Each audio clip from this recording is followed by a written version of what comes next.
సంక్రాంతికి వస్తున్నాం. ఆల్రెడీ కింద కొంతమంది రాస్తా ఉంటారు, అరే బట్టు నీకోసమే వెయిటింగ్, సంక్రాంతి అయిపోయేదాకా రావారా నువ్వు, ఎందుకు రాలేదు, టైంకి ఎందుకు రాలేదు, రివ్యూ ఎందుకు ఫాస్ట్గా ఇవ్వలేదు అని. ఈ పాటికే మీకు ఒక క్లారిటీ వచ్చి ఉండాలి ఎందుకు రాలేదు టైంకి రివ్యూ అని. రాలేదా? అయితే మీరు కన్విన్స్ అవ్వలేదంటే సరే, థ్యాంక్స్ అండి. మీరు ఎన్నైనా చెప్పండి, కిడ్నాప్ ఇంత ఈజీగా ఉంటుందంటే మాత్రం నమ్మలేకపోతున్నానండి. ఎక్కడ ఈజీ అండి, మీరు కోఆపరేట్ చేశారు కాబట్టి ఏ సౌండ్ లేకుండా చేయగలుగుతున్నాం. Hello guys, welcome to ball pitch meetings. కొత్తగా వచ్చినట్టయితే లైక్, షేర్, సబ్స్క్రైబ్ చేస్తూ ఉండండి. నేను లాస్ ఏంజల్స్ కొనుక్కొని నవ్వులుతూ ఉంటాను. అసలు 2:30 దాటిపోయింది. 2:25 దగ్గర అయిపోద్ది అనుకున్నా. 2:30 దాకా వెళ్ళిపోయేసరికి షేక్ అయ్యి 2 days రెస్ట్ తీసుకోవాల్సి వచ్చింది. ఓకే, అది పక్కన పెడితే ఇంకో ఇంపార్టెంట్ మ్యాటర్ ఉంది. జనవరిలో ఉంది అని చెప్పా కదా, మర్చిపోలేదు. మాట అంటే మాటే. ఇది గుర్తుపెట్టుకో, తర్వాత మాట్లాడుకుందాం.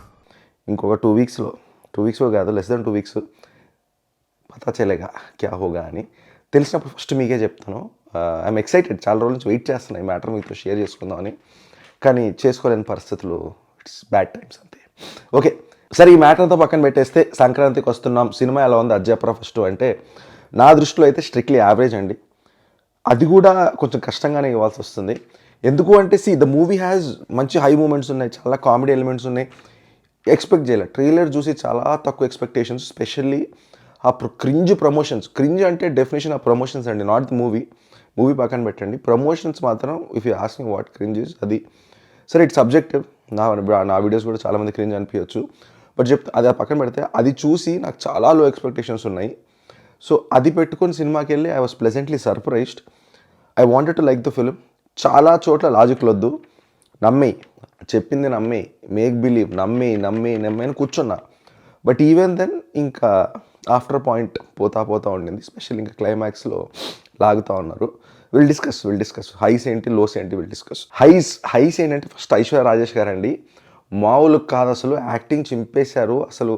ఆ క్యూట్ ఎక్స్ప్రెషన్స్ దగ్గర నుంచి, ఆ హస్బెండ్ని బావ అనగానే, ఆ పిల్లోడు బుల్లి నాయుడు సంథింగ్ అసలు ఆయన చేశాడు.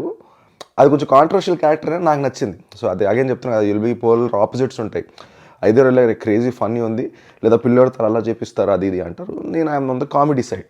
సో పిల్లాడి రోల్ నేను ఎంజాయ్ చేశాను. ఐశ్వర్య రాజేష్ గారిది స్పెషల్లీ ఆవకాయ సీన్ ఒకటి ఉంటుంది కామెడీ, మామూలుగా పండలేదు. అది చాలా రోజుల తర్వాత చాలా క్లీన్ కామెడీ. అంతెప్పుడు నవ్వలే నేను. అంటే దాని ఏమంటారు, నవ్వడం లెవెల్, నవ్వడం టైము రెండు ఈ మధ్య అంత నవ్వల. లాస్ట్ నాకు తెలిసి మత్తు వదలరా సత్యగారే అనుకుంటా, దాని తర్వాత ఇదే. అలా 2-3 ఇన్సిడెన్సెస్ ఉన్నాయి. ఊర్లో స్టోరీ జరుగుతున్నంత వరకు చాలా బ్రిలియంట్గా ఉంటుంది సినిమా అనిపించింది నాకు. అలానే తీసుకెళ్ళిపోయింటే మామూలుగా ఉండదు బొమ్మ అనే టైంకి పట్టుకొస్తారు. ఒక లెవెల్లో నమ్మొచ్చండి, అదే చెప్తున్నా, నమ్మాలి. సరే ఒక ఏజెంట్ వెళ్తున్నానికి ఫ్యామిలీ, వైఫ్ వస్తుంది, పిల్లాడు వస్తాడు, మావయ్య వస్తాడు, పనోడు వస్తాడు. సో అది నమ్మేసా ఇంకా. సరే కాంట్రా బాబు, సరే చెప్తున్నారు కదా, మిషన్లో వాళ్ళు వస్తారు. సో ఇంకా అక్కడి నుంచి నెక్స్ట్ లెవెల్ ఏమేమి జరుగుతున్నాయి సంఘటనలు అనేది ఒక ఫ్లోలో వెళ్ళాలి. వెంకీ సినిమాలో ఒక ట్రైన్లో జరిగిపోద్ది కామెడీ, అలా ఒక జర్నీలో జరిగిందా, అలా నమ్మే విధంగా ఉంటే బాగుంటుంది, బిలీవబుల్గా ఉంటే బాగుంటుంది, రెండు కలిపి నమ్మబుల్గా ఉండాలి. అది నేను చెప్పాలనుకుంటుంది. ఇప్పుడు ఒక ఎగ్జాంపుల్ చెప్తాను, ఏదో స్టోరీ మార్చేసి కిలికేసినట్టు కాదు, కానీ అదే ఊరిలో ఏదో సిచ్యువేషన్ వల్ల అక్కడే జరిగింది అనుకోండి సిచ్యువేషను, సినిమా అంతా బాగుంటుంది. లేదా వీళ్ళు ఏదైనా ట్రావెలింగ్ చేస్తున్నప్పుడు ఫ్యామిలీ అందరు కలిసి అప్పుడు అయింది అనుకోండి, అదొక పద్ధతి. అంతేగాని ఇదే పని కట్టుకొని మిషన్కి ఫ్యామిలీ అనేది it felt non sensical. But ఇంకా సరే చూస్తున్నాం కదా అని చూస్తూ వెళ్ళిపోయాను అంతే. ఇంకా చెప్పాను, ఇంకా నమ్మేసి మేక్ బిలీవ్. పేర్లు రాసుకొచ్చా మర్చిపోతాను. ఉపేంద్ర అంటే అదే మన యానిమల్ సినిమాలో ఉంటారు కదా, వీటీవీ గణేష్ గారు, అవసరాల గారు, సాయి కుమార్ గారు, నరేష్ గారు, all these characters are wasted అండి. ఇంకా గలూర్ లాట్ ఆఫ్ క్యారెక్టర్ ఆర్టిస్ట్ని తీసుకొచ్చి పెట్టేశారు. కానీ నరేష్ గారికి ఎందుకో is a brilliant actor, no doubt about it. కానీ ఈ సినిమాలో తెలంగాణ యాక్సెంట్ నాకు ఎందుకు అసలు వర్కౌట్ అవ్వదు అనిపించింది ఆయనది. అలానే వీటీవీ గణేష్ గారు పక్కనే ఉంటారు, ఆయన ఎందుకు తీసుకొస్తారో నాకు అర్థం కాదండి. ఏదో పెట్టాలని పెడుతున్నట్టు ఉంచున్నట్టుంది. అవసరాలు గారిని కూడా వేస్ట్ చేశారనిపించింది. మెయిన్ ఆ ఉపేంద్ర గారి ట్రాక్ అండి, టైం తినింది, నాకు నవ్వు రాలేదు, చాలా చోట్ల క్రింజ్ అనిపించింది. This is again my opinion. ఆయన పాట లేకుండా తీసుంటే ఇంకొంచెం బెటర్గా ఉండదు, క్రిస్ప్గా ఉండదు అన్నట్టు అనిపించింది. అండ్ క్రిస్ప్ విషయానికి వచ్చేసరికి మళ్ళీ అండి, దాని ఏమంటారు, గ్లాడియేటర్ గడ్డి సీన్ ఉంటుంది. ఆ గ్లాడియేటర్ గడ్డి సీన్ దగ్గరే కట్ చేసేస్తే సినిమా అయిపోయింది, ఓవర్ అంటే అయిపోయింది అనిపించింది నాకు. దాని తర్వాత ఓ సాంగ్ గొబ్బియల్లో అని అవుట్ ఆఫ్ నోవేర్ వేసుకోండి అంతే, సంక్రాంతి ఎంజాయ్. ఆ సాంగ్ అయిపోయాక మళ్ళీ ఇంకొక ఫైట్, దాని తర్వాత ఇంకో సోషల్ మెసేజ్. సో వై, ఎందుకు ఇంకెంత లాగుతారు అంటే అట్లీస్ట్ ఫన్ పార్ట్ ఎండ్ అయిపోయింది అక్కడితో. సో నాకు ఇంకా ఫన్ లేదు, నువ్వు కూర్చోబెట్టి సోది చెప్తా చూడు అంటే ఇంకా ఎలా ఉంటుందండి ఓపిక. అండ్ మై పర్సనల్ బిలీఫ్ ఏంటంటే with all these movie watching experiences, climax ఎంత హైలో మనం బయటకు వస్తే మనకు సినిమా అంత బాగా నచ్చింది. That is been proven by కల్కి ఎస్పెషల్లీ, నాకైతే అది మైండ్లో పడిపోయింది.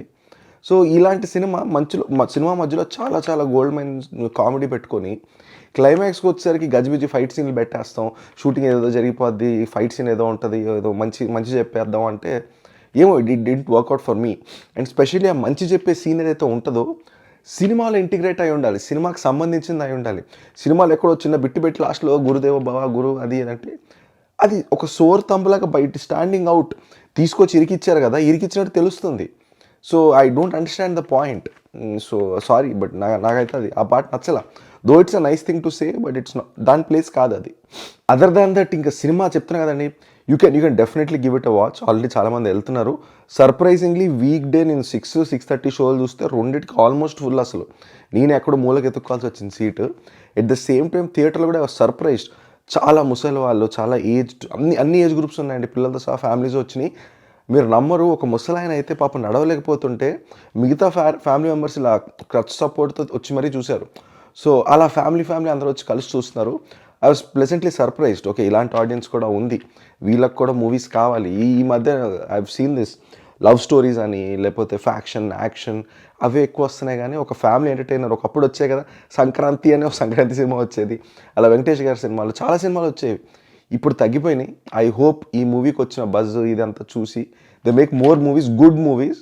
ఈ మూవీ కూడా చెప్తున్నా కదండి, కొన్ని ఇవన్నీ కొంచెం అడ్జస్ట్ చేసి ఉంటే మామూలుగా ఉండదు సినిమా. ఆల్రెడీ మామూలుగా ఆడట్లేదంట. కానీ ఇఫ్ యూ ఆస్క్ మీ ఏంటి what is the phenomenon, what is happening అంటే రిలేటివిటీ అంతే. ఉన్న మూడిట్లో రిలేటివిటీ అంతే. మీడియా క్రిటిక్ మన ఇంకా అర్థమైపోయింది కదా. ఇప్పుడు నన్ను వేసుకుంటారేమో కానీ ఆ మీడియా క్రిటిక్ మనం అలవాటు అయిపోయాం. ఒక decent or just below decent film వచ్చినా దాన్ని క్రేజీగా సెలబ్రేట్ చేసుకున్నా ఓకే, విచ్ ఇస్ గుడ్, చేసుకోవాలి కాదనట్లేదు. But we deserve better. That is what I'm trying to say అంతే. చూసాను బాల్ పిచ్ మీటింగ్స్ కలుద్దాం, మళ్ళీ వచ్చారు. Thank you.